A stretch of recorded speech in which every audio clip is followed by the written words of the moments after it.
Hello guys, എൻ്റെ കോളേജിലെ ഓണ സെലിബ്രേഷൻ ഡേൻ്റെ ചെറിയൊരു ക്ലിപ്സാണ് ഞാനിവിടെ കാണിക്കുന്നത്.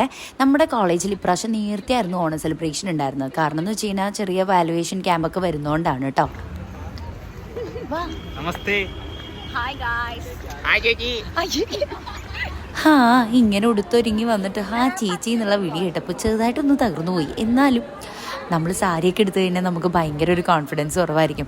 ഭംഗിയുണ്ടോ, രസമുണ്ടോ എന്തെന്നൊന്നും അറിയാണ്ട്. പക്ഷേ ക്ലാസ്സിലെത്തിയപ്പോൾ പിന്നെ അതൊന്നും ചിന്തിച്ചില്ല. പൂക്കള മത്സരത്തിൻ്റെ തിരക്കിലായതുകൊണ്ട് തന്നെ പെട്ടെന്ന് കൈകാര്യം ചെയ്യണമായിരുന്നു.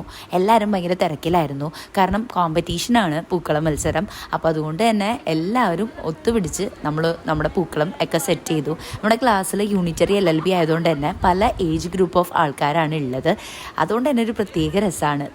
ഈ നിൽക്കുന്ന പുള്ളീനെ പ്രത്യേകം എടുത്ത് പറയണം. എല്ലാവരും കമൻ്റ് അടിച്ചുകൊണ്ട് ഇങ്ങനെ ഇരിക്കുകയായിരുന്നു. അതൊക്കെ തന്നെയാണല്ലോ നമ്മുടെ ക്ലാസ്സിലെ വൈബ് എന്ന് പറയുന്നത്.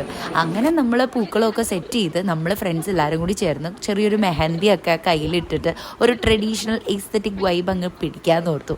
അതൊക്കെയല്ലേ ട്രെൻഡ്. പിന്നെ നമ്മളത് കഴിഞ്ഞതിന് ശേഷം പാലട പായസം അടിപൊളിയായിട്ട് കഴിച്ചു. പായസമില്ലാത്ത എന്ത് ഓണല്ലേ. അങ്ങനെ കോളേജ് ക്യാമ്പസിലെ വടംവലിയൊക്കെ അപ്പുറത്ത് നടക്കുന്നുണ്ട്. പക്ഷെ ഞങ്ങളെല്ലാവരും ക്ലാസ്സിൽ ഒന്നിച്ച് നിന്ന് ഒരു ചെറിയൊരു തരത്തിൽ ഒരു തിരുവാതിരയൊക്കെ അങ്ങോട്ട് കളിച്ചു. ഇത് ആക്ച്വലി ഞങ്ങൾ പഠിച്ചു എന്നല്ല കളിക്കുന്നത്, എല്ലാവരുടെ ആ ഒരു യൂണിറ്റ് കാരണം അങ്ങോട്ട് തകർത്ത് കളിച്ചു. അത് കഴിഞ്ഞതിന് ശേഷം ഒരു കലാശക്കൊട്ട് തന്നെ ഉണ്ടായിരുന്നു. എല്ലാവരും നല്ല അടിപൊളിയായിട്ട് ഇപ്രാവശ്യത്തെ ഓണം എൻജോയ് ചെയ്തു. അപ്പോൾ ഇതാണ് എൻ്റെ കംപ്ലീറ്റ് ഔട്ട്ഫിറ്റ് ലുക്ക് കേട്ടോ. എങ്ങനെയുണ്ടെന്ന് എന്തായാലും കമൻറ്റ് ചെയ്യണേ.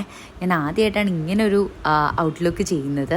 ഇഷ്ടപ്പെട്ടോ ഇല്ലയെന്ന് എന്തായാലും എല്ലാവരും കമൻറ്റ് ചെയ്യണം കേട്ടോ. അത് കഴിഞ്ഞതിന് ശേഷം ചെറിയൊരു ഷോ ഓഫിന് വേണ്ടിയിട്ട് ഞങ്ങൾ എല്ലാവരും കൂടി ഒരു ചെറിയ റീലൊക്കെ എടുത്തു. പിന്നെ ചായ കുടിക്കാൻ വേണ്ടി പോയി. ഇത്രയേ ഉള്ളൂ. ബാക്കി പിന്നെ